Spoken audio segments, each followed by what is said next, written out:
Ruwac has a specially designed bag that fits nicely in a Red Line machiner's bag.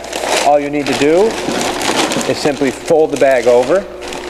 You want to make sure that you push the bag down a little bit in the bottom so it makes the same profile as the dustpan, and you simply add it to the dustpan and hit the dustpan lever.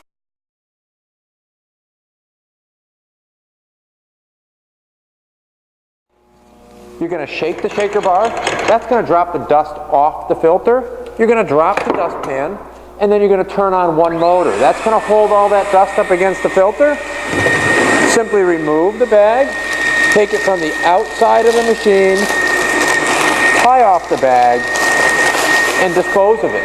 And that's a completely dust-free emptying system that's going to work with your silica dust.